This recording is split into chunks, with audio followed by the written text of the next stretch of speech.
ತಾಳಿಕೋಟೆ ಪಟ್ಟಣದ ವಿಠ್ಠಲ ಮಂದಿರದಲ್ಲಿ ರಾಜ್ಯ ಬಿಜೆಪಿ ರೈತ ಮೋರ್ಚಾ ಅಧ್ಯಕ್ಷರಾದ ಶ್ರೀ ಎಎಸ್ ಪಾಟೀಲ್ ನಡಹಳ್ಳಿ ಅವರ ನೇತೃತ್ವದಲ್ಲಿ ಹಾನಿಯಾದ ತೊಗರಿ ಬೆಳೆಗೆ ಸೂಕ್ತ ಪರಿಹಾರ ಕ್ರಮಕ್ಕಾಗಿ ಹೋರಾಟದ ಪೂರ್ವಭಾವಿ ಸಭೆ ಮತ್ತು ಪತ್ರಿಕಾಗೋಷ್ಠಿ ನಡೆಸಲಾಯಿತು. ಈ ಸಂದರ್ಭದಲ್ಲಿ ರೈತ ಸಂಘದ ಪದಾಧಿಕಾರಿಗಳು, ಬಿಜೆಪಿ ಪಕ್ಷದ ಮುಖಂಡರು ಹಾಗೂ ಕಾರ್ಯಕರ್ತರು ಭಾಗವಹಿಸಿದ್ದರು. ನಜೀರ್ ಚೋರ್ಗಸ್ತಿ, C9 ಕನ್ನಡ, ತಾಳಿಕೋಟೆ. ಯಾವ ಮೂರ್ಖ ಯಾವನು ವಿಜ್ಞಾನಿ ಮೂರ್ಖ ಗೊತ್ತಿಲ್ಲ. ಅವನು ಹೇಳಿಕೆ ನೋಡದೆ ಇವತ್ತಿನ ಪತ್ರಿಕೆಯಲ್ಲಿ ಬಂದಿದ್ದೆ. ತೊಂಬರಲ್ಲಿ ಉದಯವಾಣಿ ಆ ಪತ್ರಿಕೆಯಲ್ಲಿ ಏನ್ ಹೇಳ್ಯಾರಂದ್ರ ತೇವಾಂಶ ಕೊರತೆ ಆಗೈತಂತ. ಮತ್ತೆ ತೇವಾಂಶ ಕೊರತೆ ಆಗಿದ್ರು ಬರಗಾಲ ಡಿಕ್ಲೇರ್ ಮಾಡ್ರಿ, ಯಾಕೆ ಮಾಡ್ತಾರೆ? ತೇವಾಂಶ ಕೊರತೆ ಆಗೈತೆ ಅಂದ್ರೆ ತೊಗರಿಗಿನ ತೇವಾಂಶ ಕೊರತೆ ಅಂದ್ರೆ ಅತಿ ಕಡಿಮೆ ಬೆಳೆಯಲ್ಲಿ ತೊಗರಿ ಬೆಳೆಸೋದು. ಬರಗಾಲ ಅಂತ ಯಾಕೆ ಡಿಕ್ಲೇರ್ ಮಾಡಿಲ್ಲ? ಬರಗಾಲ ಅಂತ ಡಿಕ್ಲೇರ್ ಮಾಡಿದ್ರೆ ಕೇಂದ್ರ ಸರ್ಕಾರದ ಇನ್ಪುಟ್ ಸಬ್ಸಿಡಿ ಸಿಕ್ತಿತ್ತೋ ಇಲ್ವೋ? ಮಾಡ್ರಿ, ಮಾಡ್ತೇನೆ. ಇನ್ನೊಂದು ಏನ್ ಹೇಳ್ತಾರ, ಇದು ಏನ ಬಿತ್ತನೆ ಹತ್ತಿ ಬಿತ್ತಾರಂತ ರೈತರು, ಅದಕ್ಕೆ ಅವು ಉಸಿರಾಡಂಗಿಲ್ಲ. ಗಾಳಿ ಮತ್ತು ಇದು ಅಲ್ರಿ, ಅಂದ್ರ ರೈತರಿಗಿಂತ ಇವ್ರು ಶಾಣೆ ಇರೋದಾಯ್ತಲ್ಲ ಬಿತ್ತನೆ ಮಾಡೋದ್ರಾಗ. ನಮ್ಮ ರೈತರು 50 ವರ್ಷ 100 ವರ್ಷದಿಂದ ತೊಗರಿ ಬೆಳೆದು ಬಿತ್ಕೊಂಡು ಬಂದಾರ. ಇವ್ರು ಯಾರನ್ನು ಮೂರ್ಖರು ಮಾಡಕ್ ಕೊಟ್ರ. ಇವ್ರು ಯಶವಂತಗೌಡ್ರು ಅಲ್ಲೇ ಜಾಡ್ಸ್ಬೇಕಾಗಿತ್ತು ಅವ್ರಿಗೆ. ಈ ರೈತರು ಹೋರಾಟ ನಡೆಯಕತ್ತಿತ್ತಲ್ಲ, ರೈತರನ್ನ ದಾರಿ ತಪ್ಪಿಸೋದಕ್ಕೆ ಕೆಲಸ ಮಾಡ್ತಾ ಇದಾರೆ. ನಾನು ಇವತ್ತು ನೋಡಿದೆ, ನಾನು ಉದಯವಾಣಿ ಪತ್ರಿಕೆಯಲ್ಲಿ ಬಂದಿದೆ. ಏನಂತ ನಾನು ನಿಮ್ಗ ಓದ್ತೀನಿ. ಅಕಸ್ಮಾತ್ ಇದನ್ನು ಓದ್ಬಿಟ್ರೆ ಎಲ್ಲಾ ರೈತರು ಯಾರೋ ಹುಚ್ಚ ವಿಜ್ಞಾನಿ ಅಂತ ರಟ್ಟ. ಯಾವ ವಿಜ್ಞಾನಿನೂ ವರದಿ ಕೊಟ್ಟಿಲ್ಲ ನನ್ನ ದೃಷ್ಟಿನಲ್ಲಿ.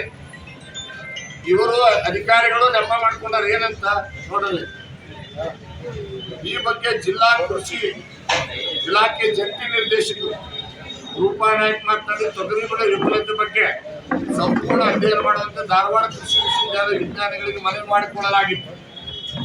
ಅದರಂತೆ ಅವರು ವಿವಿಧ ಗ್ರಾಮಗಳಿಗೆ ಭೇಟಿ ನೀಡಿ ಭೂಮಿಯಲ್ಲಿಯ ತೇವಾಂಶದ ಕೊರತೆ ಆಗಿದ್ರೆ ಬರಗಾಲ ಡಿಕ್ಲೇರ್ ಮಾಡ್ರಪ್ಪ.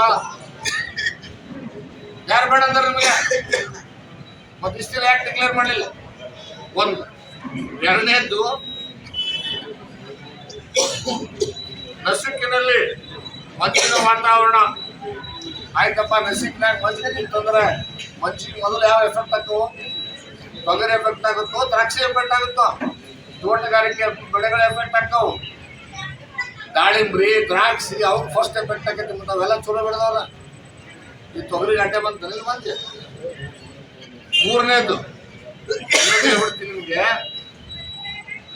ರೈತರು ದಟ್ಟವಾಗಿ ಬಿತ್ತನೆ ಮಾಡಿದ್ದರಿಂದ ಬೆಳೆಗಳಿಗೆ ಸರಿಯಾಗಿ ಗಾಳಿ ಸಿಗದೆ ಕಾರಣ ಮತ್ತು ಕಡಿಮೆ ಉಷ್ಣಾಂಶದಿಂದ ತೊಗರಿ ಬೆಳೆಗಳು 80% ವಿಫಲವಾಗಿವೆ ಎಂದು ವರದಿ ನೀಡಿದ್ದಾರೆ. ಅವರು ಹೇಳ್ತಾರೆ 80% ವಿಫಲಾಗಿದೆ ಅಂತ ಹೇಳ್ತಾರೆ. ಏನ್ ಹೇಳ್ತಾರೋ ಉಸಿರಾಡಕ್ಕಾಗಲ್ಲ ಅಲ್ರಿ. ಅಧಿಕಾರಿಗಳು ಹೇಳುವುದು ವಾತಾವರಣದಿಂದ ಅಂತ ಹೇಳ್ತಾರ. ಒಟ್ಟಾರೆಗೆ ಸುಮಾರು 1,24,000 ಹೆಕ್ಟೇರ್ ಪ್ರದೇಶದಲ್ಲಿ ಬೆಳೆದಿರ್ತಕ್ಕಂಥ ತೊಗರಿ ಬೆಳೆ ನಷ್ಟ ಆಗಿದೆ. ಅದೇ ರೀತಿ ಇಂಡಿ ತಾಲೂಕಿನಲ್ಲಿ ಸುಮಾರು 1 ಲಕ್ಷಕ್ಕಿಂತಲೂ ಹೆಚ್ಚು ಹೆಕ್ಟೇರ್ ಪ್ರದೇಶ ನಷ್ಟ ಆಗಿದೆ. ಸಿಂದಗಿ ತಾಲೂಕಿನಲ್ಲಿ ಕೂಡ ಸುಮಾರು 87,000 ಹೆಕ್ಟೇರ್ ಪ್ರದೇಶ ನಷ್ಟ ಆಗಿದೆ. ಬಸವನಬಾಗೇವಾಡಿ ತಾಲೂಕಿನಲ್ಲಿ ಕೂಡ 1 ಲಕ್ಷಕ್ಕಿಂತಲೂ ಹೆಚ್ಚು ಹೆಕ್ಟೇರ್ ಪ್ರದೇಶ ನಷ್ಟ ಆಗಿದೆ. ವಿಜಯಪುರ ತಾಲೂಕಿನಲ್ಲಿ ಕೂಡ 1 ಲಕ್ಷಕ್ಕಿಂತಲೂ ಹೆಚ್ಚು ಹೆಕ್ಟೇರ್ ಪ್ರದೇಶ ನಷ್ಟ ಆಗಿದೆ. ಒಟ್ಟು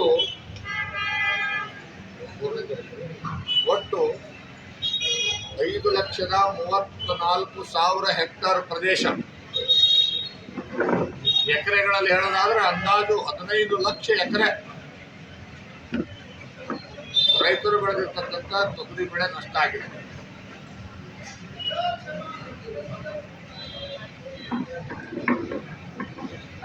ಈ ತೊಗರಿ ಬೆಳೆ ನಷ್ಟ ಮೇಲೆ ಕರ್ನಾಟಕ ಬೀಜ ಪ್ರಮಾಣೀಕೃತ ಸಂಸ್ಥೆಯವರು ಸರ್ಟಿಫೈ ಮಾಡಬೇಕು.